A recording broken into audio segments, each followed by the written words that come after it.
Rather you were happy than sad. But manic is not always about happiness. This is the biggest misconception. Manicness can. The best example of this pop culturally is someone like Kanye West, who, when he's acting erratically, he doesn't always appear happy, right? Sometimes he appears very happy when he's manic, but other times it's this sort of just like nonsensical behavior.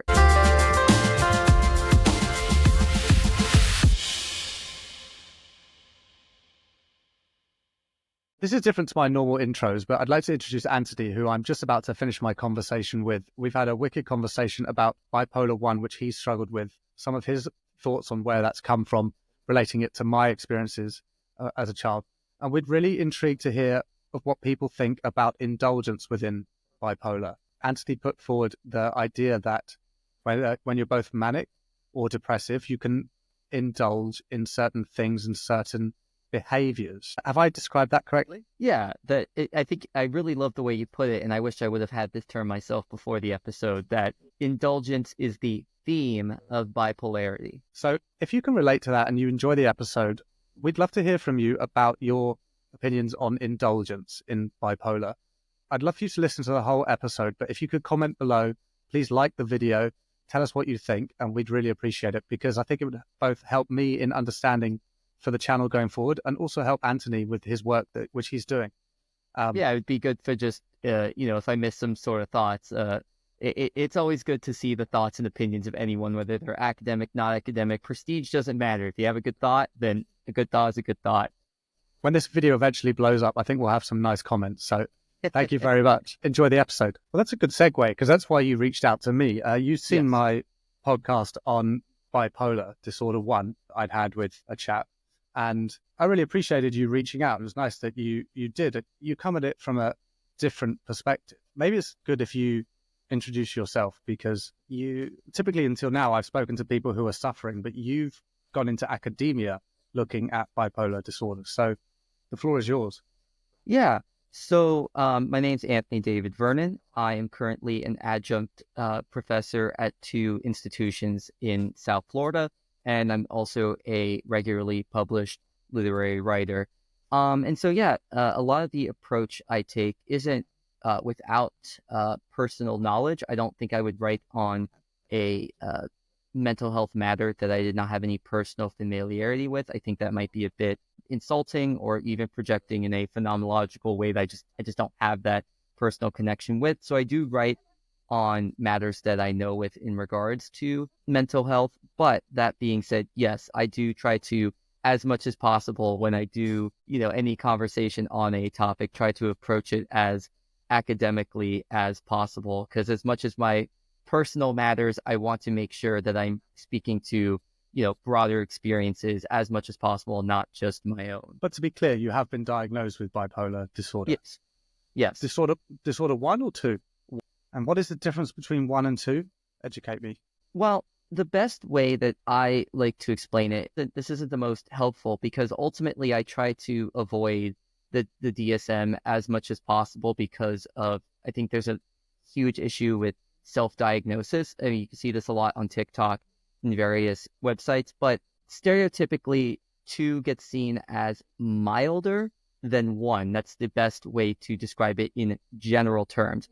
Obviously, there's a lot more nuances than that, but 1 is typically the more inflated of the... Bipolar 1 is more impressive, almost. Impressive is not the best way to put it, because no, it's not, is it?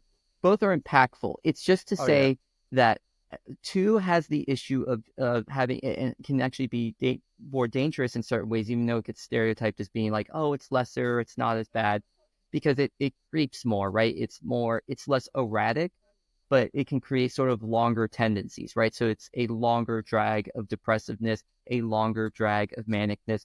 It may not reach the same speed or heights as bipolar 1 necessarily, but it nonetheless, has very similar issues, right? And so before bipolar was just seen as manic depressive, right? It was called manic depressive disorder. And then once people start taking a closer look at it, it got split into 1 and 2, 1 being more obvious. So it's just identifiable more easily, it's just more evident, whereas 2 was kind of identified secondarily as being like, oh wait, it's not as extreme, it's not as obvious, but it's still occurs. And so, previously these two ideas were put in one branch of manic depressive disorder, and then through further evaluation by psychiatrists, were split into bipolar 1 and 2. Sorry. All good. I was getting a phone call and it's messed up with the audio. Yeah. Do you have a Mac at all? I have a MacBook and my phone connects to my Mac. Yeah, it's irritating when I'm doing this. Sorry. I might have to edit that out. But bipolar 1, bipolar 2. Well, okay. Well, let me roll back because you mentioned the DSM. Mm-hmm. The problem I have with psychology and the mental health fields as a whole, I believe that mental health is chronically misunderstood globally, all over the world. And the idea that certain disorders and things are genetic, I completely disagree with. I don't believe, for example, ADHD is a great example. They've never found a gene for ADHD. Right. And there seems to be this theory running through the DSM, through culture as a whole, or the fields as a whole, that ADHD is genetic and that it's passed on from your mother and from their mother and whatever. My belief is that your environment was so chaotic and crazy and messed up in certain ways that you developed coping mechanisms to deal with extreme situations. And that's how your brain has formed. And those symptoms you carry of ADHD are just manifestations of the things that you've been through. And I believe that a lot of mental health is exactly the same. You said to me that you'd come from quite a privileged background, yet emotionally unstable. And that's something I can definitely relate to. We weren't poor. We weren't multimillionaires either. But my mother didn't work initially. My dad did, brought in the money. But the emotional instability and lack of compassion, narcissistic abuse that I went through, blaming each other, saying cruel things, isolating each other, just very unhealthy starts in life is where I believe my struggles have come from. Can you relate to that in any way? I can certainly relate to that framing for sure. I mean, as a non-psychologist myself, though, right?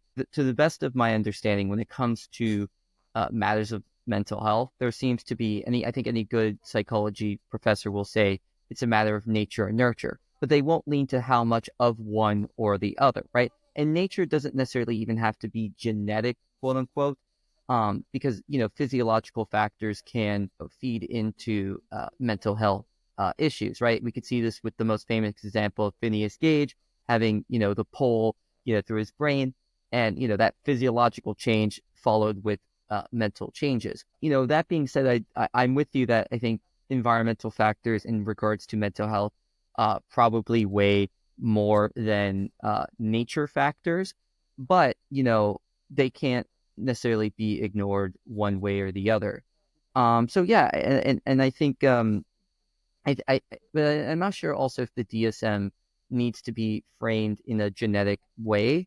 I mean, ultimately, it is a diagnostic tool for various diagnosticians, mostly a psychiatrist, but in my own mother's experience as a speech pathologist, it could also be a tool used to help identify if there's a communicative disorder versus a psychological disorder, right? So even herself as a speech pathologist, keeps up with the DSM. It's not a requirement. Most speech pathologists don't do this necessarily, but it isn't an irrelevant in every case to a speech pathologist. And again, she's not making a nature or genetic argument in regards to the communicative disorder she deal with the most, autism, right? That's one of the biggest debates, is autism genetic or not. Ultimately, you can approach mental health matters entirely ignoring sort of these metaphysical quandaries in a sense, and just be like, here's the problem at hand. Let's look at the environmental factors, because those are the ones we can guarantee. So I think from a pragmatic lens, whether that is the foundational truth or not, approaching things entirely from the environmental lens isn't a bad idea. No, and I'm certainly not outright criticizing the DSM. It's probably the best tool that we have, but because the industry is so misunderstood as a whole, in my belief, it leads people down the wrong path. I think being given a diagnosis, say, of autism, ADHD, bipolar, whatever, can be very helpful to people in that it guides you in a direction that you need to be pushed in to make things easier for yourself. But at the same token, I think it takes away the power that you have of being able to do things for yourself, manage yourself, heal, grow. If you just say, oh, well, I have ADHD and there's nothing I can do about it, I was born with it. Whereas you can say, oh, all right, well, then I have sometimes have a scattered brain. I forget where I put things. With bipolar, sometimes I get manic, sometimes I get really depressed. I can't help that. Actually, there are ways that you can better analyze what you're struggling with to make things easier for yourself. The reason we connected, I understand you've written a paper or a couple of articles or are Just an studying, article. but you're interested in the idea of indulgence Yes. within bipolar. And we were talking before we started recording about indulgence. It's definitely something I can relate to for myself. And I haven't been diagnosed with bipolar. I don't think I've struggled necessarily with bipolar. Maybe I've had these moods where I've gone manic or I've been depressive, mostly depressive. And you can indulge, or I could indulge, to make things easier for myself. And that's where I think addiction comes in for drugs, alcohol. I struggled with computer games, masturbation, sugary foods, fatty foods, TV. And it made me think about my relationship with indulgence. So I've been talking now for a couple of minutes. I'm curious to hear from you. Yeah. So I think everything you're saying there is like, there is that general tendency of, I have this disorder, therefore I must essentially be this, and that, right? Like I can't fix it because I am it, right?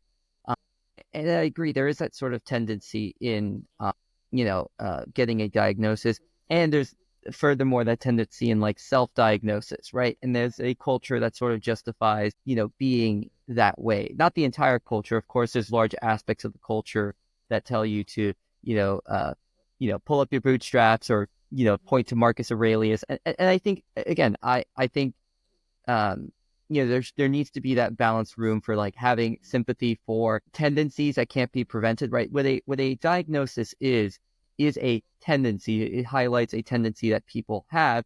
And, you can't eliminate the tendency. That doesn't mean you can't get rid of the behaviors or, move away from them. But you can have sympathy for the tendency while also simultaneously looking towards, pulling your bootstraps up and Marcus Aurelius to improve.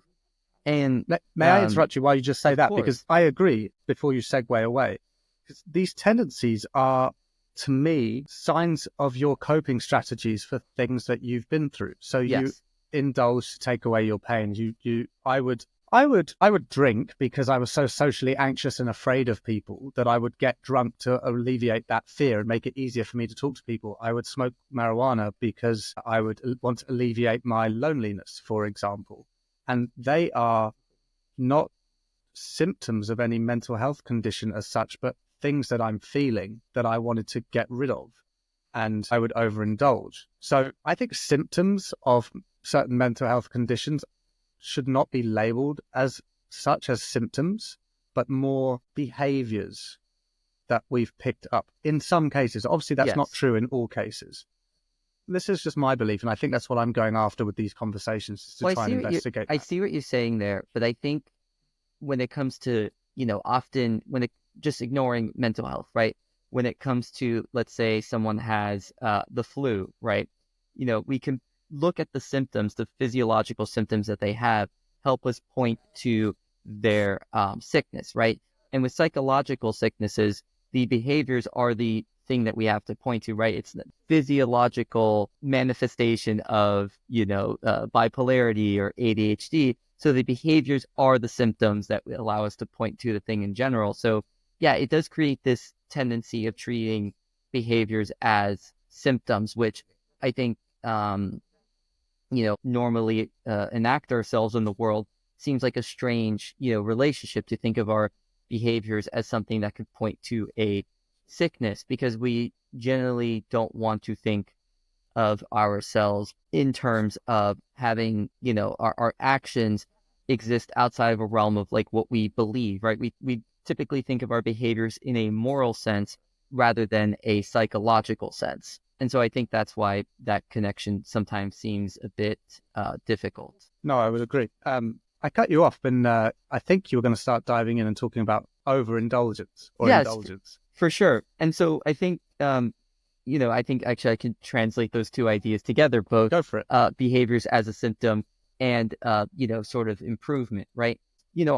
As I said before, obviously I will make mention of other, mental health disorders as relevant, but for the most part, the comments I'm making speak particularly to bipolar and bipolar one. Again, I don't want to speak too far on my lane of something that I have not experienced, because I think, in terms of matters of mental health, while there is some crossover, ultimately, it's about speaking to, one's know-how. And so I think that being the case, improvement is often seen as a difficult thing in bipolar 1. The most typically recommended thing is medication, medication, medication. And there isn't really a lot of advice in regards to improvement upon behaviors. And I think that's because the way bipolar 1 gets looked at is it gets seen as a very erratic disorder. It gets seen as a realm of extremes that create for a lot of chaos and disconnectedness. In the DSM, one of the things that, pretty much, guarantees a diagnosis of bipolar 1 is if you have been hospitalized for your disorder, right? Like, there's typically this large association, bipolar 1, hospitalization. And I have received this diagnosis without hospitalization, which maybe that's right, maybe that's wrong from the two individuals that diagnosed me, but nonetheless, this is where I stand. So it's seen as this sort of out of control thing, to be seen as bipolar often gets seen as, whoa, we got to medicate this, we got to shut this down. Like, there is no ability for self-control with this disorder. And I think I completely disagree. And I think the one reason I disagree is because I think what the psychologists do is, again, they're focusing on treating the symptoms, right? They are too focused on treating the symptoms as opposed to what is behind the symptoms. And in regards to, using things like lithium and remdesivir and using various other drugs have been effective for helping out people with bipolar 1. So, okay, we have these effective medications. What's going wrong here? But I think oftentimes with individuals who are manic depressive, there is a high tendency to avoid medication, to get off medication, because, you have changes in mood and rapid changes in mood and feeling. And these changes in mood and feeling could rapidly convince someone to get off medication. And having no sort of common system as recommended by psychiatrists and psychologists is, I think, to me, quite concerning. And so I tried to use philosophy to look for, a behavioral tendency that could help people out with bipolar 1. If you don't mind, I've got 2 points. I mean, firstly, when you talk about medication, there's definitely that stigma to it as well, that you label, that you give to yourself, because Yes. it takes away a power for you. You think, oh, I must have to take this to be normal.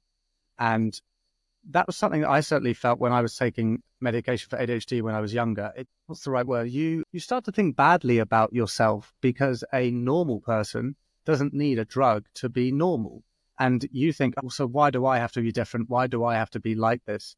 And you shouldn't. It's no different to, say, having a preference for certain foods or being a vegetarian, for example. If they help you, they help you, and you must stick with them. And I'm certainly not saying otherwise. You do what works for you, because we're all different. And if you submit to my theory that most mental health conditions are learned in your environment, we've all learned different things in different orders. So whatever works for you might be different to someone else. So just do what's good for you.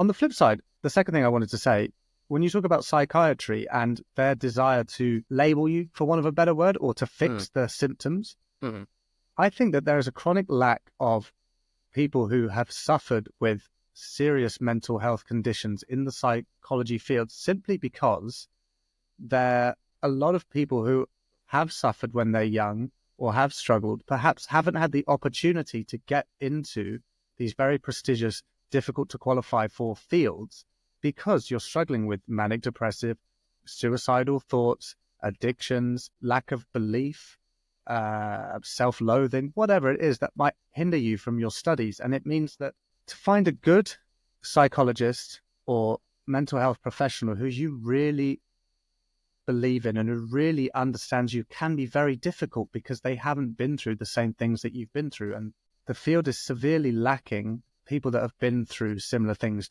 that you have been through.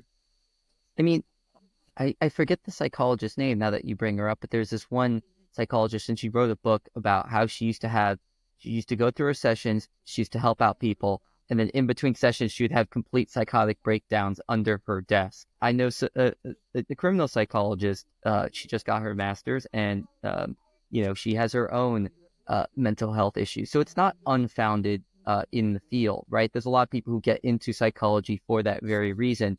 In terms of there being a direct study of correlating, psychologists with, mental health disorders versus not, I don't have the numbers on me.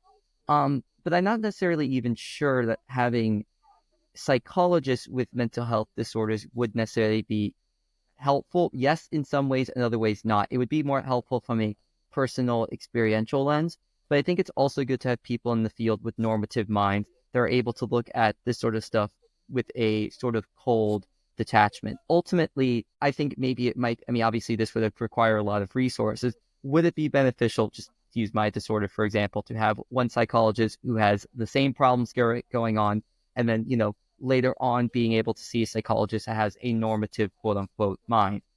Yeah, I think these multiple perspectives would be helpful, sort of point. But yeah, I do agree with you. I think, there is also this assumption in psychology that has to be completely emotionally detached. And I had at one point an amazing psychotherapist that used a lot of, emotionality and spirituality, which didn't necessarily work 100% for me as an agnostic, but nonetheless, like, she was extremely helpful. And so I think there's a lot of ways to approach psychology that aren't within the traditional, textbook sort of frame.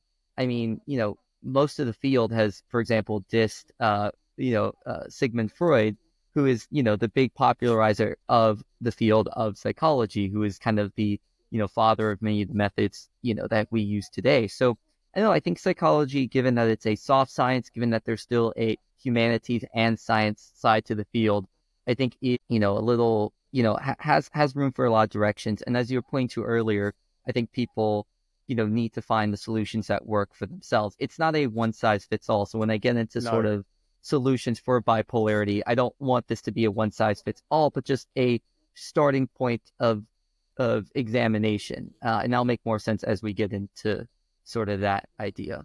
Well, there is no right or wrong way. And I think that's both a good thing and part of the problem.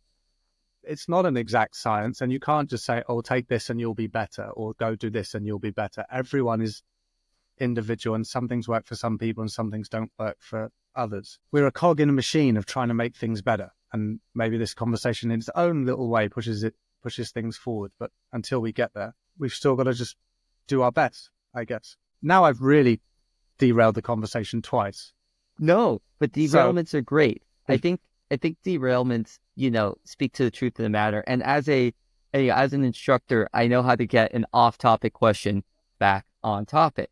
So again, you have all these methods of approaching, a patient, right? You can still get an MA in psychology and an MS, right? You can still take it from a very emotive, cultural, humanities approach with one psychology, or from the raw scientific data lens. And that I view things through is the more humanities lens, which I think has been avoided a lot in bipolarity, because one, you want that sort of quick, ready solution, because it's like, oh shoot, there is a clear, obvious, reticent problem. Like, we need a pragmatic fix to this.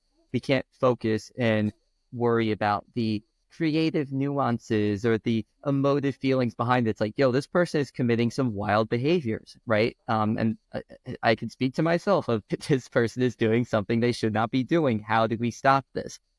But I think what that has caused is a failure to examine the what's going on in bipolarity, whether someone is manic or depressive. And the main sort of tendency in these two behaviors is indulgence in almost every regard. You mentioned earlier how that when you would be depressive, you would indulge in TV, video games, marijuana, etc. And we can also see these tendencies occur also with manic individuals, right? Manic individuals will also indulge a lot of drugs, money spending, right? Like, so in, bipolarity, right, we see indulgent tendencies in both. You see, maybe an indulgence of different substances in both, but nonetheless, you see this indulgent of material goods. The second point might take a little longer if you want to interrupt me or ask a little more about it. But Absolutely not. Go for it. but you can also, when you are manic or depressive, indulge in that mood. When you're depressive, you indulge in that depressiveness. Oh, I deserve to be depressed. I deserve to be down. I am no good. I am unworthy. I can't get up. I'm not, like I should be like this. I deserve to be like this. When you're manic, the same thing occurs. I am the best. I am awesome. I can get away with this. Like, this is awesome. This feels good. I never not wanted to be like this. So it's an indulgence of material goods and stuff and indulging in that very behavior in both spectrums. As well as indulging in certain emotions and thoughts and feelings. Yes, That's an correct. interesting point. Yeah. And so Don't really know what to psychologists say have then. ignored this common thread Yeah.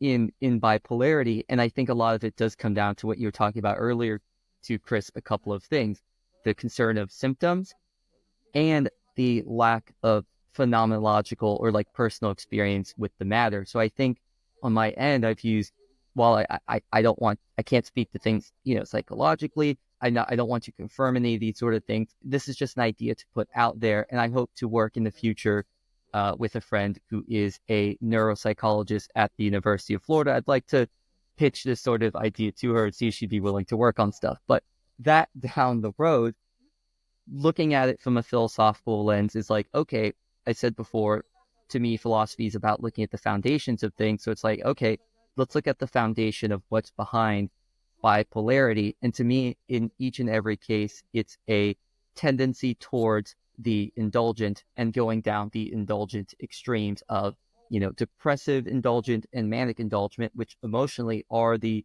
kind of two most indulgent behaviors. Well, let's lean into your experience then, because I can relate to being manic and depressive, but like I said, never been diagnosed with bipolar. Yeah. You're going to know more than me, I guess. Have you experienced one way or the other, going more manic or more depressive? Do you recognize what maybe sends you that way? Can you recognize behaviors that you exhibit when you go down those paths? There's a lot of ways the conversation can go.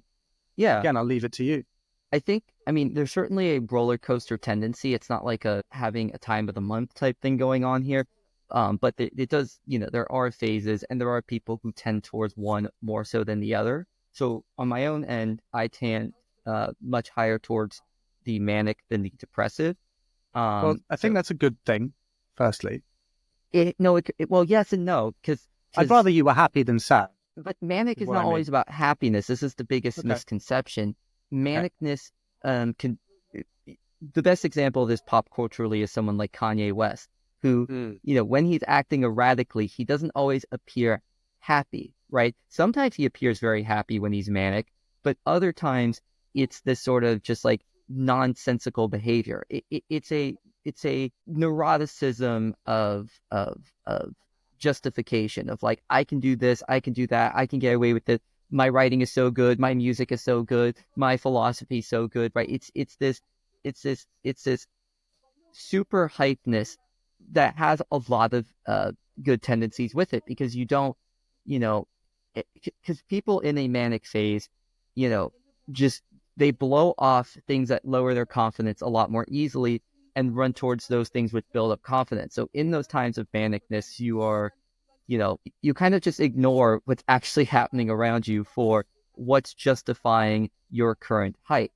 Whereas with the depressive, often does the exact opposite. You ignore those things that are good in your life and maybe hyping you up for those negative feelings, negative attunements, and so on. So, Kanye West is way up on my list of people I'd love to have a conversation with.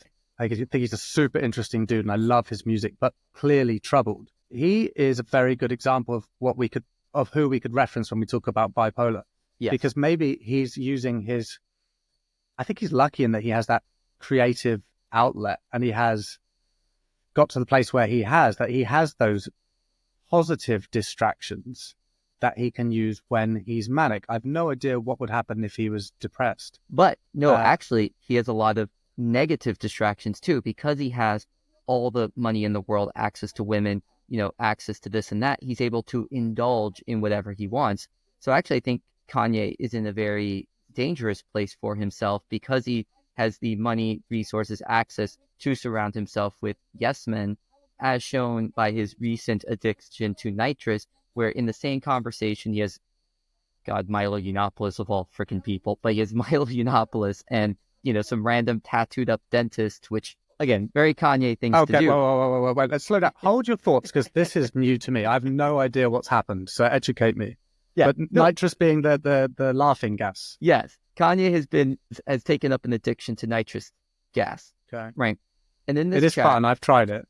No, I didn't like it, but I'm a big fan of the Grateful Dead, so I know that tendency there.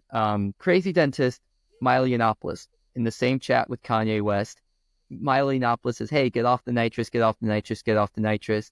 The dentist is like, "Yo, I got plenty for you, I got plenty for you, I got plenty for you," and Kanye's just like, "Yeah, give me the nitrous," right? Because in those manic phases, you're gonna go towards those things that give you what you want, that just justify your already existent behaviors manically, and the same thing depressively, right? So you indulge in that behavior and you justify that behavior, in myriad ways. What do you think he does want when he's chasing something in that manic phase? You said it gives you more of what you want. What is it that you want?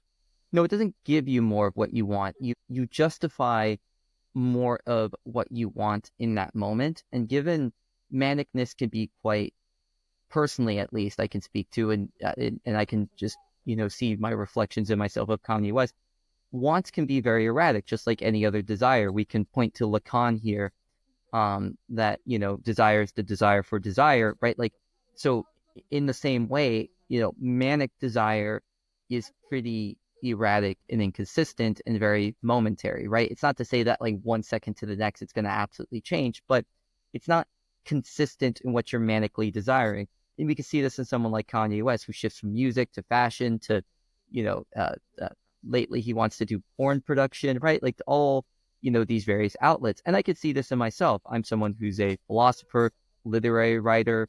I have a couple of like beat tapes, published with some literary magazines. So I myself have these tendencies of I take up different avenues. Most of my writing isn't on bipolarity. A lot of my writing is on all sorts of random topics. I've have articles published on everything from being unhoused to the consciousness of, bacteria, to a bunch of stuff on Kendrick Lamar. So it's one of these things where the historically and creatively, also manic depressiveness almost gets seen as a blessing for creatives. There's this long running historical trend and stereotype that, to be manic depressive is to have a Dionysian blessing of creativity, and it makes you into this amazing poet and artist and creative. And so that tendency does exist to justify it.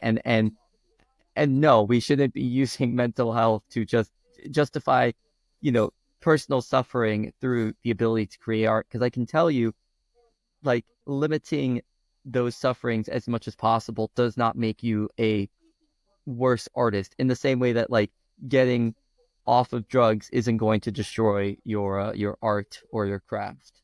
No, and just suddenly because you're manic doesn't necessarily make you the most amazing designer or the most amazing musician all of a sudden. You just approach things slightly differently. I mean, I've got nothing but love and respect for Kanye. I think he's so misunderstood, and I think he really is a genius. One of my favorite songs by him is Saint Pablo, I think it is. It comes at the end of that album, The Life of Pablo, where he calls himself this generation's Einstein. It was a little bit far, but I love the self-confidence in it. I had no idea he was getting into porn. I don't know what I make of that. That could be some of the craziest videos you'd ever see, but we'll leave that behind. I'm not sure where to guide the conversation from there. No, but I think on that, it's like, it can be that delusional nature to it also. And again, it's the two-part. So yes, it gets to the point where it becomes delusional self-confidence, to the point of harm, right? Which is why psychologists want to both eradicate that behavior. And of course, the depressiveness also has its own indulgences that aren't as obvious, right? So we can talk about the manic person that gambles all their money away, gets addicted to nitrous, starts, partying without consequences, right? And that indulgence seems a lot more obvious. But depressiveness has its indulgence. Yes, that person may just like confine themselves to their bedroom, but they're going to indulge in that sort of feeling. I'm bad, I'm lonely, I'm this, all these negatives, and use things to reinforce that behavior. They're going to eat fatty foods more, they're going to exercise less, they're going to, right? So and that also leads to a danger. One leads to a danger of not of intentional unaliving oneself, but, through one's actions, like they may get themselves, killed through dangerous behavior. Whereas the depressive concern is suicide, is, removing oneself from the planet, right? Because again, you think of yourself as so lowly and so bad that you're like, okay, well, what's the solution? So both have their dangerous indulgements. And that's why bipolarity is so dangerous. It's that either extreme, right? It's not like, oh, they're manic, they're self-confident, they're, oh my God, did you? Bless you. Woo! Bless Powerful, powerful sneeze. you. A manic sneeze. The manic sneeze. Right. It's not just because someone, it has its own dangers too, right? A lot of people assume that manicness is a good thing because, well, they're confident, they're feeling good, they're owning the room. But no, it has its own dangers to it that often get ignored. So when people get taken in for, that are bipolar and get taken in to a psychiatrist or psychologist, it's for depressive moods. And typically more people than not that have bipolar disorders get diagnosed with a depressive disorder or given depressive medication. And, because they are diagnosed as a result, they may get, an overload of positive stimulants that may lead them to committing, dangerous behaviors. And so it's one of those things where if there was this focus on indulgence around bipolarity as opposed to, oh, let's check out these manic symptoms and these depressive symptoms, then you would have a better understanding of being able not only to diagnose it, but then also being able to prescribe particular behaviors to help deal with these two phases. So you're not, either, starting porn companies out of nowhere or to end yourself, while eating a bag of Doritos. Doritos were a fan favorite of mine to go to when I was wanting to sit on the sofa depressed. And now I forgot what I was going to say, because I was going to say, talk about Doritos. Shit, I had a really good point. It's gone. It was something to do with, I was going to ask you about your indulgences and your behaviors, but I can't remember what I was going to say. Silly. Well, maybe just let me launch into that and ask you, you said you've struggled with indulgences yourself, but more on the manic side, correct? Yes. What did you indulge in? What was your go-to thing to distract yourself, and why were you trying to distract yourself? I think for me, when I am peak, like, or just, it's not necessarily always a happy one, right? Typically mine tends towards like the physical destruction of stuff. I very much like to destroy things. But destroying things can be fun, right? It can be a lot of fun, right? Have you ever been to one of those, I don't know what you call it, it's like a rec room where basically they just give you a bat and you can go and smash.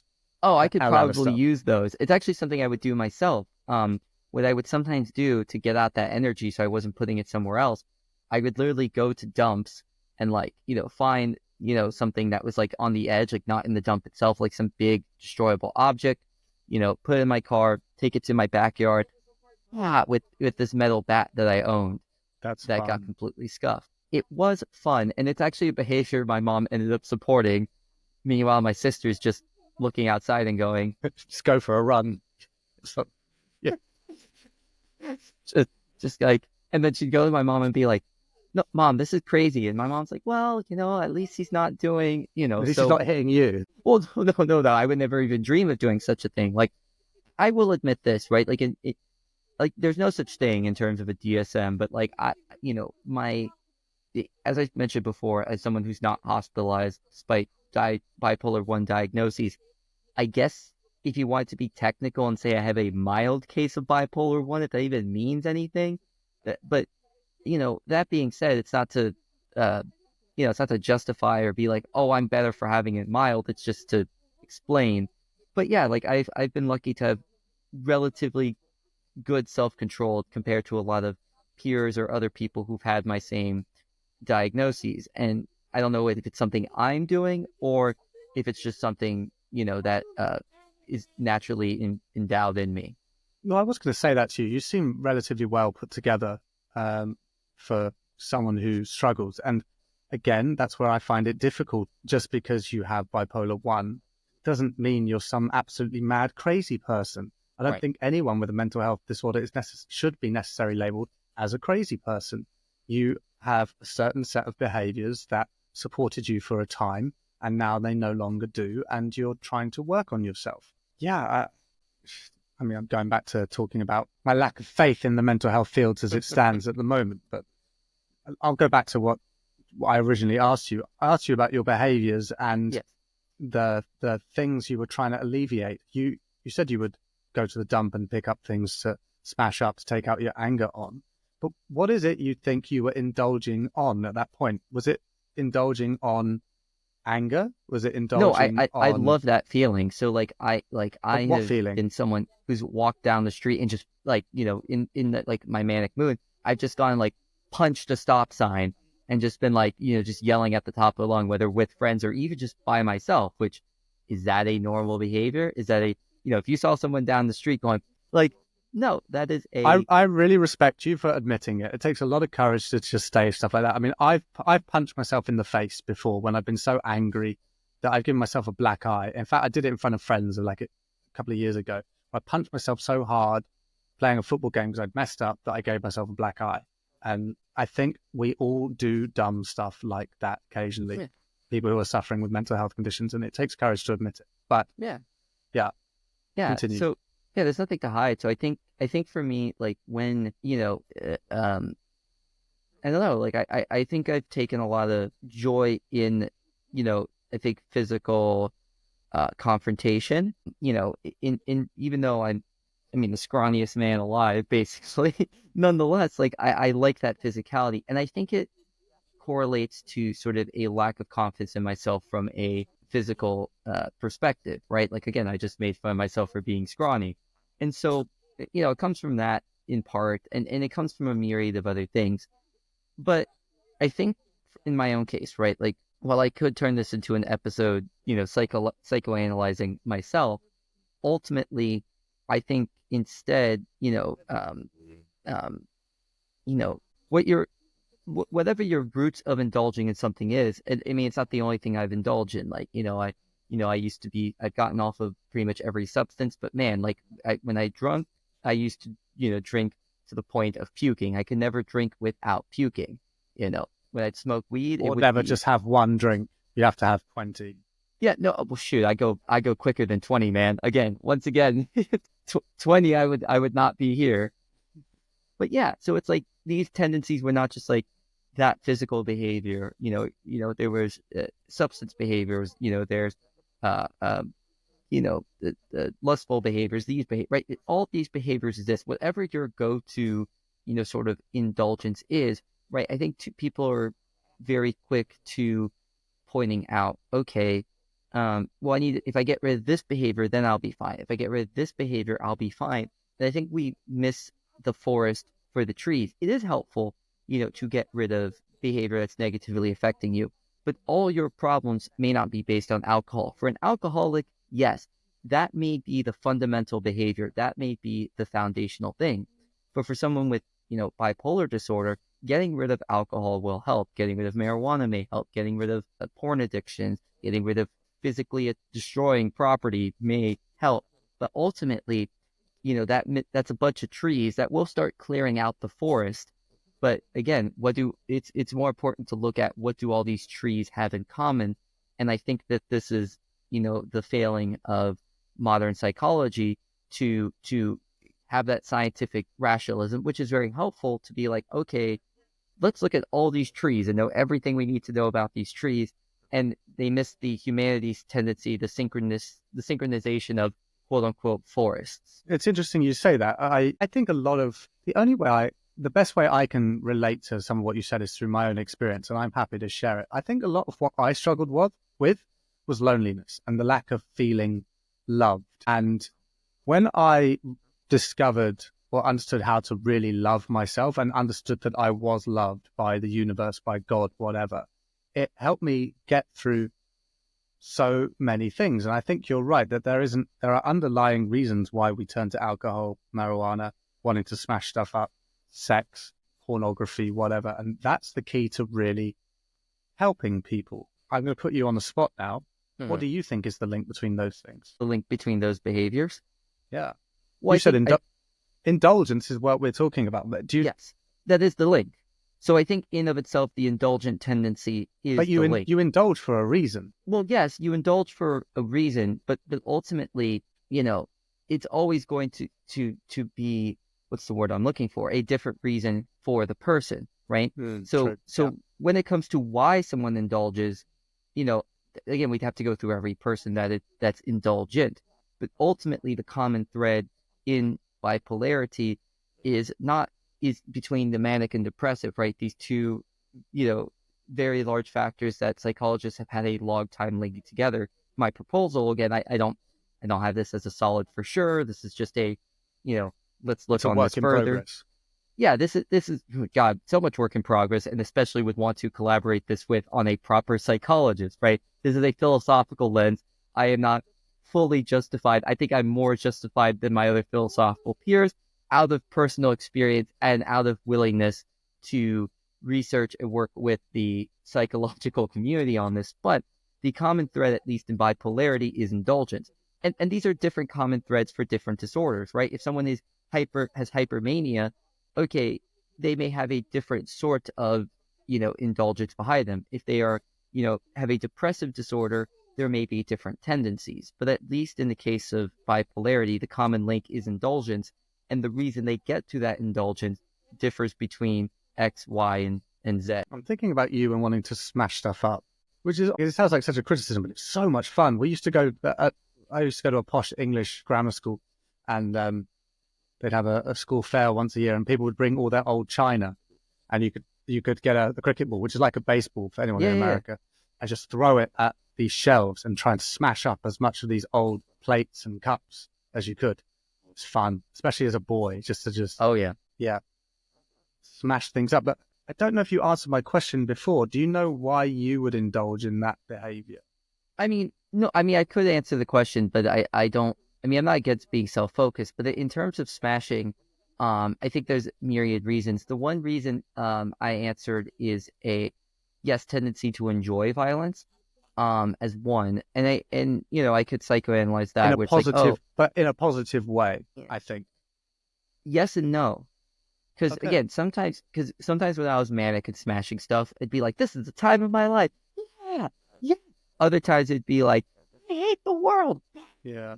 But in a picturing someone's way. face on what you're smashing, for example. Right. So I think, and I think that was a go-to, in my own life because, I saw someone doing that sort of thing to get out their own sort of, anger, someone very close to me. Right. And so the point being is that, like, okay, I saw that, I adopted that behavior, but just because I adopted that behavior didn't get down to what I underlyingly wanted, because again, that smashing of things, point one thing, but I didn't have anyone, teach me to drink until I puked. I didn't have anyone, teach me to lust in certain ways, right? I didn't have anyone teach these things. What I had was an indulgent tendency, which I enacted out in various ways and still do, right? So it's not to say I'm cured. I don't speak as a cured person. Obviously, that's not a thing in mental health necessarily. So yeah, I think, it comes down more to, okay, I've had, this tendency towards women, this tendency towards drinking, this tendency towards drugs, this tendency towards, violence. Violence. So yeah, and what underlies them is the fact that I want to indulge. And I think, and to get down to the reason I personally indulge, I think it comes out to a matter of feeling very insufficient. I had a mother on one hand who would very much heap all the praise in the world on me, which, but almost to the point of babying me, very coddled, very just like, where I felt inept and impotent in that regard, because it's like, and she's an amazing woman. It wasn't out of any maliciousness. It wasn't out of any like, you know, like that's the pair, that's that. Where on the other hand, I have a good relationship now. I had a father who was very much very disowning, very discrediting, very much like, shooting me down at every shot and opportunity possible. So it made me feel like one of these individuals is lying, one of them is telling the truth, like, that I felt impotent in either direction. And so in the midst of personal impotence, what do? I just, I either embrace the feeling of, my mom without the coddling and go, I could do anything. That's right. Let's go. Let's go. Wow. Or the, negative side of that and be like, oh, I can't do anything. Nah, nah, nah, nah, nah, right. And so that's where my stuff comes from. Right. And so, I've been blessed to have the ability, the hindsight, the this, the that, to be able to see that in my own life. But what allowed me to see it is that sort of connected pattern of indulgence. I was able to go, I'm indulging in one tendency or the other. I'm indulging in one set of extremes, or the other as a result, even though I personally get along with both sets of parental units. And, I don't think, I don't think one of them was being malicious. None of the less, They've made you who you are. they didn't make me who I am. Because I don't see, I'm very stoic about this too. I think as much as it's easy to make fun of the Stoics for their like logos and their metaphysics and there's a lot of things, and a lot of the dude bros who subscribe to Stoicism, like, oh, and bit to Stoic business, tips to get all the money on TikTok or whatever the hell. One thing that they absolutely nailed is the control of one's own mind. I do think that the Stoics over limit the locus of control. Like the Stoic would argue you can't even control the movement of your hands. You can't even control the words that come out of your mouth. That the only thing you can control is your mental reaction to things. I think that's a bit too far. But again, that sense of control of your own mind, that own ability to personally snap out of it. What we tend to do is assume that our mind is controlled by something else. Assume our mind is controlled by our indulgence, our bipolarity, our parents, etc. Instead, we react to these things, right? So these things have an influence. Our nurture has an influence on these things. It is how we choose to respond to these things, whether we take these things on or act in resistance to them. But our minds are always reacting to the world around us. They're always responding to the world around us. And the more likely tendency is to embrace the world around you because that's what you know, as opposed to rejecting it, questioning it, or even working off from it to create your own thing. I want to commend you, firstly, before we carry on, for your honesty and bravery in being so vulnerable and telling us and telling me some of the things you said. I can definitely relate. And I found it, I want to ask you about, when we get back, the bipolarity between very modelly, cuddling mother and struggle with your father, and the positivity and the negativity. My mother, I remember my mother stuffing money down my throat, nearly killed me when I was a kid, punching me so hard there was blood flying up the wall, but as well as like emotional abuse. And I'm thinking about my parents because my mother was whatever I did was not good enough, was wrong, very unpredictable, mean, narcissistic. And my dad sort of allowed that behavior. And it's what you said has made me think about myself. I found it super interesting to hear you say you developed these patterns as a result of who your mother was and your father was. And I think that goes some way to back up my theory in mental health being learned. Yes and no. It's made me relate to my own experience where instead of having a positive and a negative experience, I had a very negative experience in my mother and a somewhat could be all right, good, sometimes bad with my father. And my father unfortunately died this year, but before he died, we developed a really solid relationship. Actually a friendship that I think I've been missing most of my life, and I dearly miss him. So I'm super pleased you've got to the place you have with your father. I'm very pleased for you. Yeah, for sure. But I think I do want to. This is one of the things that I think goes back to what you're saying before, right? If we're going to be consistent and be like, mental health is not something that's like destined upon you. We have to be consistent with these things. We have to be consistent that it's not your parents' fault, it's not your grandmother's fault, it's nobody's fault for No, your mental health but your own. And that might be fucked up to say, but that's how this works because it's in a sense that too long I think people are avoidant of facing their own demon, of looking into the abyss, and they're scared of that, to use the sort of Nietzschean phrase of like it's staring back at you. And the moment they see that their own abyss, they see their own monstrosity. I have done some fucked up things to emotionally to people, right? I have not been a good person, but I've looked at myself in the face and gone, okay, you are a bad person. That's all of my own making. And so you see the tendency, like especially on TikTok, and being, my depression was caused by my dad. My ADHD was caused by this, right? These things were not caused by my parents. I chose to react to them in negative ways. The entire onus of one's mental health is always on them. You choose to learn the lessons, right? Yes, you're influenced. Yes, you're more likely to embrace the world around you because that's easier, quicker, convenient, etc. But ultimately, right, it is that stoic tendency that is the case that you are always in control of your mind at bare minimum. so I want to disagree with you because Mhm. I think it's wrong to say, especially as a child, that you choose to react to things in certain ways. For someone who had maybe, and it's not a competition, maybe a Mhm. more extreme and difficult Oh, for upbringing sure. than you, I didn't choose to develop and behave the way I did. I think my subconscious mind saw my environment and I picked up tendencies that I developed as a result of that. And I do believe that your childhood influences who you become. But as you get 100%. older, you then have the choice to face those things and analyze them and make changes. But when you're a Yes. child, you don't understand how to do that. Yeah, yeah. And I think that's the difference Yeah, yeah, for that sure. we've got I to be think I could careful agree about. with that for sure. That the child, again, is not going to have those capacities for sure. So yeah, when I'm speaking very passionately, I mean from an adult, and which is why I point to TikTok. Yeah, no, this isn't to say like, oh, that's right, It's fine as long as kid. we clear that up. Yeah, you Oh, a can't. I don't hundred think you can percent. blame a 12-year-old for being No, physically beaten up and the way no, they. no, no, no, no, no, no, no, no. And it's not even to point to that, right? It's not even also to point to adult abuse, right? Like physical actions, of course, right? And like, you know, and resulting suffering from that. It's not to say that that is the fault, right? Those actions that happen to people, right? If someone else is committing harm to you, that is not your fault. The thing that is the truth that I think a lot of Stoics and stoically minded people don't deal with is that if you're going to say one is in control of their own mind, they don't necessarily take that to its logical conclusion, right? They don't go, okay, you know, if one has control of their own mind, which again, this is where I disagree with the Stoics. I'm not sure if a kid has the, mental development to have that full capability, right? They don't have the full cognition necessarily yet.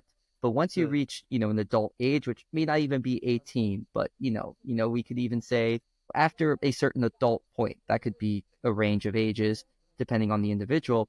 At that point, yes, you have mental reactive control.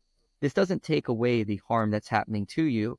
And this doesn't say that those things are hurt or that you should not react in the ways you're doing, right? It's not as a being like, how dare you react, in bipolar way? How dare you react depressively? How dare you react with ADHD? No, of course, these are copes. And sometimes these are helpful in getting through very bad situations. It's just to say that this tendency of being like, oh, it's on my parents, it's on my this, it's on my that, in terms of one's mental health after a certain adult point.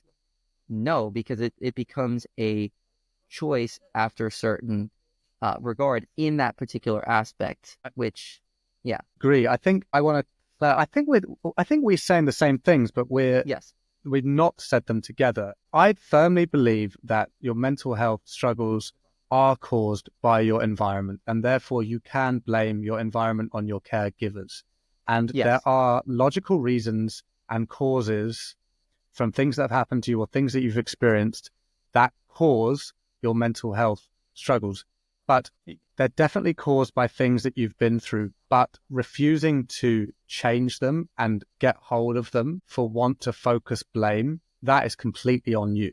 Bingo. And I went through that for a long point in my life where I was so angry and bitter towards my mother in particular that I didn't search for solutions. And I focused on the negativity and the anger that I held for the things that had happened to me. Yeah. Whereas now, as I've grown and got older and experienced more things in life, I recognize that there is as much as, and it is my passion, that's where I work now, is helping people in coaching and the like. I try and help people so that my experience, so that people don't struggle the way I struggled. Only you can make that choice to make changes and get a hold of the things that you struggled with to make them better. Knowing why you are the way you are is only part of the battle. You've then got to shift and figure out how to solve things for yourself and make them better. Yes. Yeah, I think that's all fair, and I think that's definitely a softer, kinder version of what I was saying. For But sure. you mean the thing is, I can see completely your heart is in the right place, and you mean to say maybe what I've said. No. I still mean what I said. I'm never going to disown. I mean, I will own to changes of opinion and changes of heart, but I can't say necessarily that tone I used there before isn't, I think, more correspondent to what I think is the case. Right. But yes, the things that you are, again, you're going to learn from your environment to react certain ways, right? You're going to make those choices even subconsciously. Of course, the Stoics didn't have access to the subconscious, right? That's not something that they had access to. And so you can't even make those choices and make those changes until that subconscious is revealed, right? Through, as you said before, figuring out the background of things. But yeah, I think it's one of the most dangerous things that we do in psychology is, remove our own minds from the situation at hand and find every sort of source to be avoidant, right? Because ultimately, it's not going to change the pain that occurred. It's not going to change that somebody else did, but you're better able to approach those individuals and figures that wronged you, in a healthy way if you're able to examine yourself. Because if you feel determined by them, you are always detached to them. Being able to, work through oneself and one's own decisions and one's own onuses and gain that sense of control for oneself, those things did not get erased, the pain, the hurt, the damage, but you can start to learn that those things are detached from you and that those are their problems. Your mother stuffing money down her throat was not the result of her grandmother. It was the result of her choices upon you. And that is messed up and entirely on her. But then that causes us to look in the mirror ourselves, that our own decisions that we've done to hurt others are entirely on ourselves. We cannot divert the blame in a mental health perspective. Our mind is our own. Our choices are our own, even if they stem from influence. But influence is not action, right? And so I think that's the focus. Oh, 100%. And you can take that one step further, because when you start to have kids, or you can influence people around you, your family, whatever, if you haven't got a grip on the things that you struggle with, you are going to hurt and impact other people. I can think of so many friends who left me behind, particularly in my early 20s. We grew up together, went to college together, but I was such a mess that they no longer wanted to be friends with me because I wasn't a positive influence on their life. That's completely on me. And I had to get a grip of that and understand that I was not only hurting myself, but I was hurting other people around me. And you're right. What happened to me from my mother, that's her choice. And we now as adults have that choice to not suffer anymore. Well, even as young teens, I mean, with the development of social media, people are able to hear these conversations now that you and I perhaps wouldn't have been able to 10, 20 years ago. Yeah. But I'd still say that the teen isn't going to have the conscious capabilities to connect with their subconscious experience properly, right? And so the control of one's own mind is the control, and I should have specified this before, is the control of one's own conscious mind, right? Ultimately, those subconscious developments, right, as shown by Freud, aren't going to... Oh, hello, one sec. Sorry about that. You're fine. I It live gives me with a good my, time I to. live with my, I live with. Don't worry. Let me just hear this quickly. Completely forgot to email my psychologist, but whatever. It's her problem. Can you remember where we were when you got cut off? Yes, Uh, we were at the point of discussing subconscious, right? That the Stoics didn't have subconscious. that's right. You were going to say as teens, when you have that conscious ability to analyze your behavior and recognize where you're going wrong, sometimes your subconscious, until you've got these understanding in your conscious mind, you are going to make subconscious decisions that no longer serve you or are unhealthy or whatever. Correct. Unfortunately, and unless you're able to access conversations like this, sometimes experience is key, which is really difficult. I mean, for me, I'd lost all of my friends around me, and I didn't have a nurturing family or group to positively influence me. And I sort of got to where I am based on trial and error, which is sad. And Yeah. you do have to make those mistakes, and you have to have, you know, scared the girl away by being creepy, or not being invited back to the next party because you got so drunk that you threw up on the Maybe. host or something. But I don't necessarily want to say, oh, that's right, trial and error these things, because we don't want to trial and error, creeping or, drinking too much, right? Like these behaviors should No, be avoided entirely, right? they're Like, just things that I've done yeah, that I fucked up with. no, of course. And like same thing with my own behaviors, right? So it's like, it's not necessarily about, trial and error. It's like, how do we cut the snake from its head? Right. And ultimately, yes, of course, it's that very ability to become aware of one's own decision making and affirming that one has control over their mind, right? Whether it's true or not what the Stoics are saying, the reason I am dogmatic on this with the point of cursing and slander and being very much like, loud about it is because it seems to be a very, helpful key, right? It's something that a philosophy that is led to a lot of self-confidence and, mental vitality, for many people for many years, right? It has been a sort of philosophy for those who have adopted it that properly, not just in the 10 tricks to get rich off TikTok stoically, as I've been making fun of before, right? Have yielded many positive mental health results. Yeah. Positive psychology for years has been one of the most effective means of psychology. As much as it's receiving critiques now, it's receiving them from the lens of, it doesn't get down to the root of problems. It doesn't get down to the issues of problems. Sure, we can agree on that, but I think that combination together, I think a lot of people now lean more into I want to know the entire roots of, this behavior and that behavior. You could do that till you turn blue in the face and microanalyze each and every behavior. But until you pragmatically get to the point of being able to control one's conscious mind and even have the very abilities to get control of one's conscious mind, until then, you're stuck. Yes, unfortunately, it is a process, and we are all different, as we said at the start of the conversation. We all experience things in different orders, in different ways, and no two people are the same. The best we can do is have these conversations, I think, and share information and try and guide people as best we can. I keep losing you. I'm here. Okay. Hi. um, Yeah.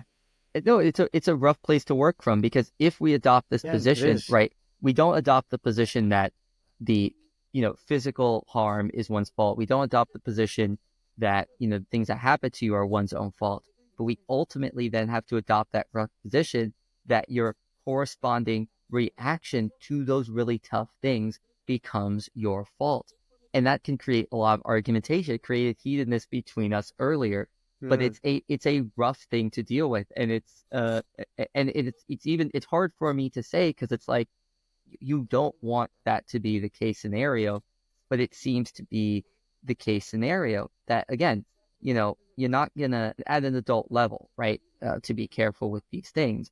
And some people, have the tendency of, still being healthy with, by finding coping mechanisms for themselves, right? Like they may lean into something that may be deemed as a mental health disorder, but they're perfectly functional in the world. And, or not, I shouldn't say perfectly functional, but they're functional in the world. It works well enough so they don't make changes. Whereas for other people, they get completely destroyed by it. And of course, this is the reason why, individuals who have gone through harder lives have more issues, because they had less means and less access to be able to examine their conscience, right? They had to react to this beating, this lack of money, this emotive problem, that emotive problem, this physical problem, that physical problem. Of course, these things are going to correspond. How can you get a grip on your own mind and focus inwardly and internally on one's own way that they're responding around the world, where their problems are being picked up from, if they have to react to the problems themselves again and again and again and again? I wanted to leave a pause there because it's a really nice moment to cut that down into another video. And again, I'll cut this out. I've been meaning to say, I wanted to have a conversation three-way with you and your friend who works in psychology, if you'd be down, because I think it'd be a really interesting conversation. Yes, I'd have to ask Tyler about that. She's a very busy PhD student at the University of Florida. She is much more prestigious than me, and probably would disagree on many things with me. We've been very long-term friends. We've known each other since childhood. Okay. I'd have to ask her. I don't think she'd have the time, and she's very bad at responding to text message. Yeah, I think in the future, when she finds the time, I could ask her for sure if she'd have any interest in talking about. I think she'd want to talk about her work independent, though, for sure, because her work is super fascinating as a neuropsychologist. What's she doing? She's a neuropsychologist, so she studies patterns in the brain. Like, she does a lot of like brain scans and focuses on. I definitely want to talk to her. Yeah. And as a future academic, I'm sure she wants to get her name out there. She has some research papers and stuff that are in oh my God, not the Lancet, but If it's on the level of Lancet, it's good. It's a great No, she's not publication. Lancet, but she's had some stuff put out with some pretty good medical journals and stuff. Yeah, she's a brilliant person. Probably 5 easily smartest people I will ever meet in my life. Cool. Well, yeah. If you wouldn't mind, I'd love to be put in touch if you can somehow. Yeah. Go on. No, that's it. I mean, we've been talking now for a fair while. We have some great content. I don't know if you want to pause and come back and do a second go, or if you want to keep going. Well, do you think we've made a proper conclusion? The only thing I worry about is that you haven't had a chance. We haven't talked so much about your. Have I made a conclusion? Because for your sake, I mean, I go talk about whatever, however, right? Like, I mean, I again, wherever things lead, and if I've said dumb things in the past, it's like, oh well. I mean, I'm thinking about indulgent behavior. I'm now currently indulging in this in my work and recording, talking to people, because I just want to help as many people as I can. And I've got to the stage where I have helped myself alone, and I just want to help other people. And that's the business field I'm going for. So I'm really actively working on my business. And I can definitely relate to indulging things from a very negative perspective. When it comes to bipolar and indulging, I can certainly see where you're coming from. But is indulgent behavior, it's a theme. It's not necessarily a symptom, is it? Correct. Yeah, and that's the point. It's the theme of bipolarity is the indulgence, not the symptom. The symptoms are the things that the behavioral tendencies, right?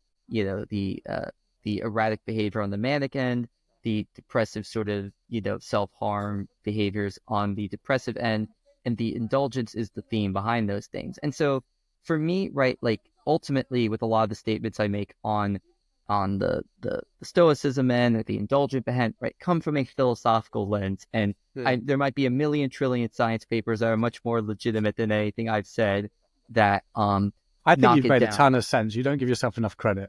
But I try to work from a pragmatic and philosophical end, right? And so, and even then, like if you want to be like, look, I get what he's saying with the mental control stuff as influenced by the Stoics. Like he has a point there, and be like, look, but I can still be like, no, my parents to this degree, my parents to that degree, right? This is just a personal view and understanding based upon, a mixture of some evidence, but mainly sort of philosophical thought, because that's my, area of expertise. So it's not to say that it's a one size fits all. It's more of a general recommendation and tendency that we should think more about controlling our own minds, even though I may be absolute about it and you think that it's the absolute best sort of solution for working through things. Nonetheless, again, it comes with my own biases and tendencies. I have a very indulgent sort of frame of mind, bipolarity. And so therefore getting control of that, frame of mind means getting control of those tendencies and cutting out a lot of things in my life, cutting out drinking, marijuana, tobacco, even, cutting out behavior after behavior after behavior to control, control, control. So a lot of my personal descriptions are from personal biases. Nietzsche puts this very well, that all philosophy is a matter of personal psychology, that every philosophy does not actually speak to the truth of reality, that it speaks to the truth of the author's life. And so I guess that's something I do want to put forth, right? That you use the information I've said, the anger I've used, the softness I used, the academic this and that, as just a sort of guiding light, potentially, as a potential lesson, as a potential outlook, or as put well in the Analects, take what is good and leave out the rest. I'm really curious to know what other people think. I think I'm going to end the episode here, and I just want to say thank you very much for the conversation. I've really enjoyed it. Thank you for having me. I'd love to do it again and carry it on another time, but thank you. No, thank you. No, I'm going to end it there. I want to record a little clip just as an intro. I always do a little intro, and this